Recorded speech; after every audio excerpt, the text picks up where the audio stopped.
Boy, I tell you, that traffic coming over from your mother's was bumper to bumper all the way from the West Oak turnoff. Would you keep it down, Ed? Mama's finally taking a nap, and this is the first breather I've had all day. Well, it's more than I can say. This morning I had to go traipsing over there for their nightgowns and all, and then tonight I have to go over there for all this falderall. Whew. You think I didn't have a hardware store to run? You think I wasn't right in the middle of putting up a whole new display for that big shipment of Japanese rabbit traps came in today?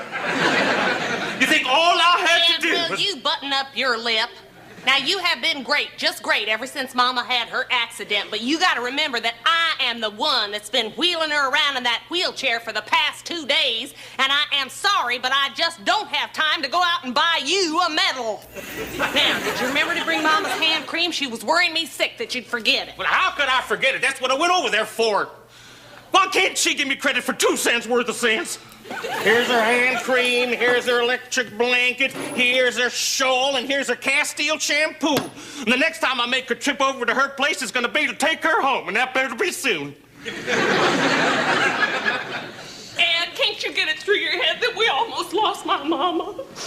Yeah, I know, but if she had to take a fall and half kill herself, why couldn't she have done it over at your sister Ellen's place, and then she would have had to take care of her. Did you get a hold of that sister of yours yet? No, I called her again this morning, and she wasn't home, and that snot-nosed little brat of hers said, I'll give Mommy the message just as soon as she gets back from her skiing trip. Yeah. Hello? Oh, Ellen, thank heavens. Now, don't go into a panic, because everything is all right. Mama is on the mend. She's asleep right now. Ed and me, we took care of her real good. We cleaned out the little storeroom right off the living room here, and we got her fixed up there real cozy. And the worst is over, thank the Lord. But that first night, I thought I was going to lose my mind. I was here all alone when it happened. Ed was at the store, I don't know, cleaning off or moving out some shelves around or something to make way for this new shipment of something or other that's coming in, see? Japanese rabbit traps. Anyway, I had to go all alone by myself in that ambulance with Mama to the hospital. Wasn't moving shelves, just clearing out that west display window. I tell you, we get those suckers in the window. Will you shut up? Well, anyway, I've never been in an ambulance before, and well, Ellen, I am telling you what happened as fast as I can. Well, now, don't you use that tone of voice with me, sister dear. Well, I will get on with it, Eunice. In my own good time, or maybe I won't get on with it, Eunice, and just hang up on you. No, Ellen, she didn't have a heart attack. She asphyxiated herself. Didn't I tell you that? Oh, well. Mama and me was sitting and watching the roller derby, see, and then she went upstairs to go to the bathroom, and you know how she is. Whenever she walks into a room, she just gets it into her head that she's got to clean it up, you know. So she gets this big bottle of ammonia and another big bottle of bleach, and she bends down there in the bathtub, and she's scrubbing away, and she got her face right in the fumes, and I guess it just made her pass out, you know, cold like that. So then she staggered. Somehow she staggered to the head of the stairs, and next thing I know, I hear this big clunk, and she's at the foot of the stairs in a heap. Oh, out cold, Ellen. I tell you, my heart stopped. Ed, go see what Mama wants now. Listen, I'd appreciate it if you would come over here and babysit with Mama tomorrow, Ellen, on account I want to go to that new end-of-the-month sale at the shopping mall. Well, now, of course, I know your bridge tournament is important, and I wouldn't ask you to give it up for something insignificant, but you got to remember that I have been cooped up with that impossible old woman for 2 whole days. Well, to hell with your bridge tournament! To hell with the country club! Ellen, this is a family emergency! Coming in for a landing, Mother. Where do you want to be put? It's fine, right here. Okay. Any place where I won't be in everybody's way. Mama, how are you? How you feeling, huh? A little better, thank you, Eunice. Oh, looky here, Mama. Ed remembered and got everything you wanted, and he even got your hand cream. You want to put some on now? A little bit later, maybe, Eunice. Now, you just sit down and quit fussing over me. All right. Last thing I want to be is a nuisance. You could hand me my shawl, though, if you don't mind. Y'all keep it so cold in this place. Oh, Ed, turn up the heat. We don't want Mama catching cold. All I want to do is just sit here nice and quiet while you two go ahead and live your lives as though I wasn't around. Ed, don't turn on the TV while Mama's visiting. Well, she said go ahead and live our own lives, and it's time for bowling for dollars. That's just fine, Ed. I think it's real cozy for us all to sit around and watch the TV. Although why you want to watch that collection of freaks showing off, I'll never know. Mother, if you don't want to watch bowling for dollars, why don't you just say so? Mama, what would you like to watch? It's all the same to me. If watching TV is all you can think of to do. Well, no, it isn't all I can think of to do. We don't have to watch TV. Why, we can all talk. Sure, we can discuss things. I mean, the possibilities are endless.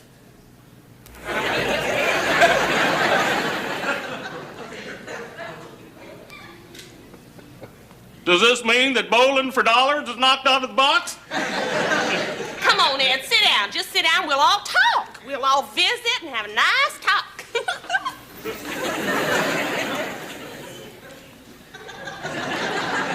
I think maybe I'll just read a bit. Here, Mama. You want to wheel me over there closer to the light, Eunice? Mama, there's no room for your chair over there. I'll just bring the light over to you. Here you go. You got anything to read around here besides these trashy movie magazines? Yeah, read the paper. No good to me anyway. Here, dark.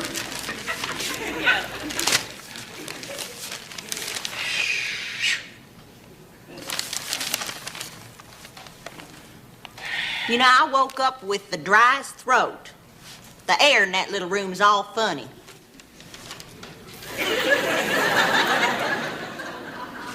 How in the hell can air be funny?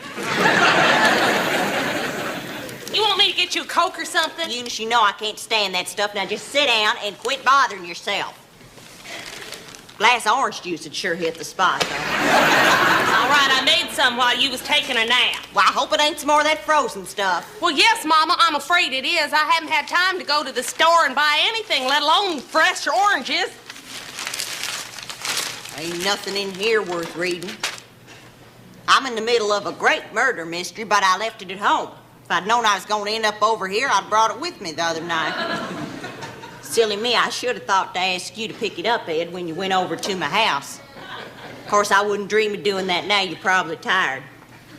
Yeah, I'm tired, all right, Mom. I suppose tomorrow will be soon enough. My goodness, this glass is sticky. Tomorrow won't be any good either. You see, I'm going to have to spend every spare minute in the Eunice, will sleigh you window. please get me a damp cloth so that I can wipe off my hands? When you see, those rabbit traps came in today. Oh, my, yes, Ed, I know. Business has got to come first, even if it is all probably whistling in the dark. Now, what's that supposed to mean? She don't mean anything, Ed. I can speak for myself, Eunice. I didn't mean anything, Ed.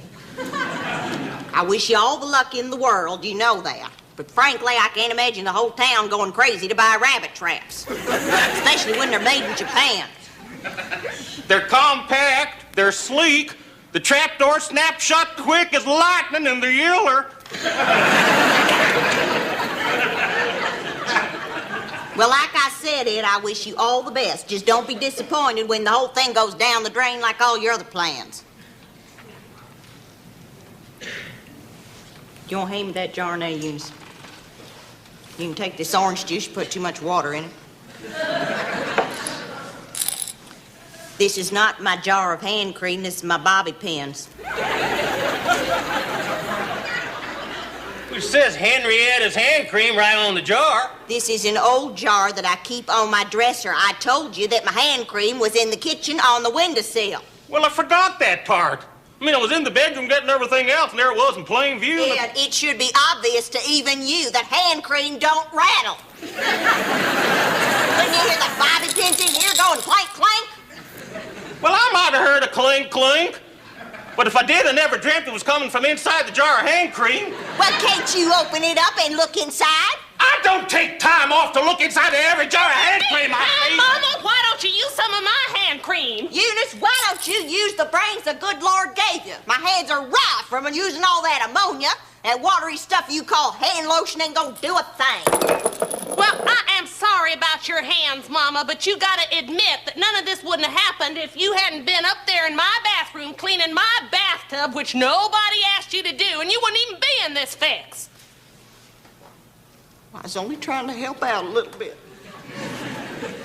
I know you were, Mama. I'm sorry. I know. I guess I shouldn't always be sticking my big fat nose into the way you keep house. No, Just trying to be part of your life, Eunice. I know, Mama, and that's all right. I don't mind when you stick your big fat nose into my business. I really don't. After all, it does show me that you do care. Well, then, could you please clean up them puffy balls of grease and lead out from under your stove?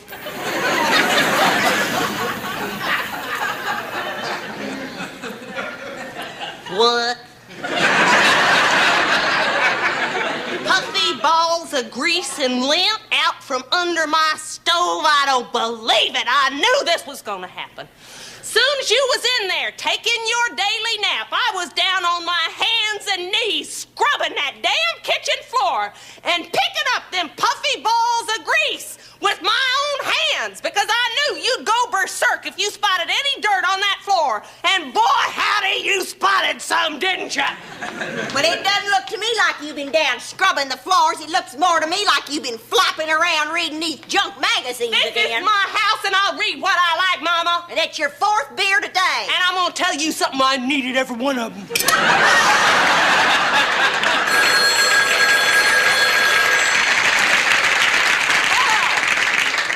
Oh, Ellen. Yeah, she's wide awake now. You want to talk to her? It's your precious Ellen. Hello, sweet darling. You didn't have to call me, honey. No, you didn't have to go to all that bother. Sure was nice of you, though. No, she didn't tell me you called. Oh, she did? What kind of abuse have you been heaping on Ellen's head? Oh, it's nothing, darling. No, I slipped and fell down the stairs, and I broke my ankle, but everybody says I'm real lucky I didn't break my hip. Yeah, well, I guess I just went nuts when I went into that bathroom upstairs and saw that greasy, grimy bathtub again. Eunice must be wanting to make a planter out of it or something. Yeah, well, anyway, I've scrubbed with ammonia and bleach before, and I never have gotten dizzy. But this time, Mummy, just fall down and go boom. You come on over and visit me when you can, darling. I sure could use some pleasant company around here. Well, I know you're busy and I don't want to inconvenience you. Next week be just fine. Oh, sure, I'll still be here. Best of luck to you on your bridge tournament, darling. Bye-bye, sweet angel. Ellen sends her love. How come you didn't tell Ellen about the puffy balls of grease and lint under my stove? What? Are you just saving that story to give out to Time magazine, huh? I think you better lay off the booze, Eunice. You're losing your marbles. And you won't wheel me back into that closet full of cobwebs you call a bedroom. You just sit right down. Did I hear you right? Are you accusing me of not cleaning out that room? You saying that there are cobwebs in that room? There is a cobweb as thick as a rope swinging over the bed. I'm scared to death it's gonna swoop down and strangle me in my sleep. Do I bother anybody about it? No. I just say a little extra prayer at night and take my chances. Where? Just where is there a cobweb in this room? It is hanging right over the bed, plain as day. I don't see any cobwebs in this room.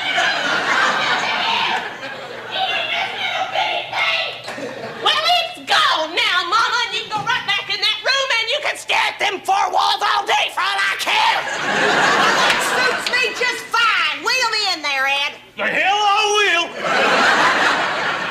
Who are you to order me around? As far as I'm concerned, you can take a long walk on a short pier. I'm going back to the store where I can have a little peace and quiet. Well, on the way, stop by my house and pick up my hand cream and my murder mystery. Why don't you go sit on the tack?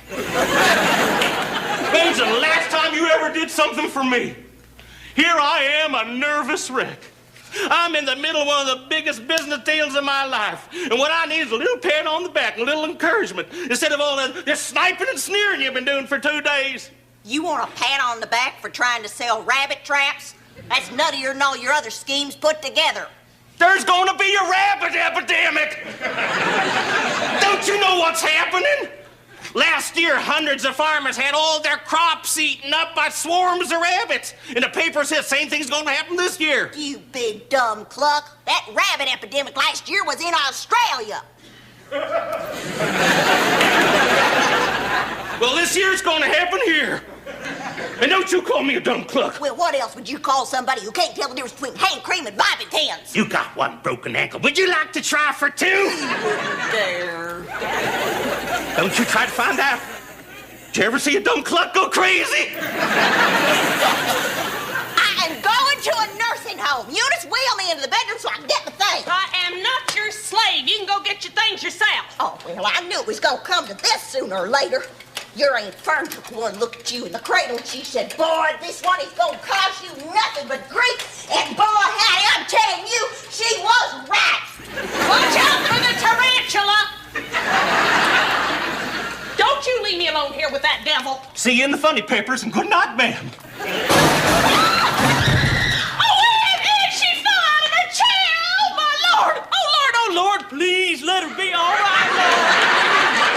Please let her be all right. Oh, please. I swear she's all right. I'll never say another harsh word to her again. Oh, here she is. Oh, Mama, She you all right? all right? I'm fine. That big lamp just fell over, gave me a scare. I guess my wheel must have gotten caught on the cord. Oh, Mama, I'm so sorry about the things I said to you. No, now it's just as much my fault as it is yours. I'm sorry for all the trouble I've caused. No trouble. No, not at all. Mama, it's us. After all, you're the one that's been sick, Mama. And we're gonna be more understanding. Ain't we, Ed? Ed? Yes, Mother, I'm sorry I got you all riled up, dear. Are you all right here? You want me to put you someplace? Fine. No, wherever I won't be a bother. You can take my shawl now. Yes, Mama. Ed, you can turn that heat down a little bit now. Eunice, you won't get me a couple aspirin. Yes, Mama. And Eunice, that's my very best shawl. I wish you'd hang it up before your boys get home. They'll sit on it with their dirty jeans and they'll ruin it. In a minute, Mama. In a minute. That's your middle name. Well, I only got 2 hands. What do you And want the me to next do? Hang time, up Ed, the shawl? put a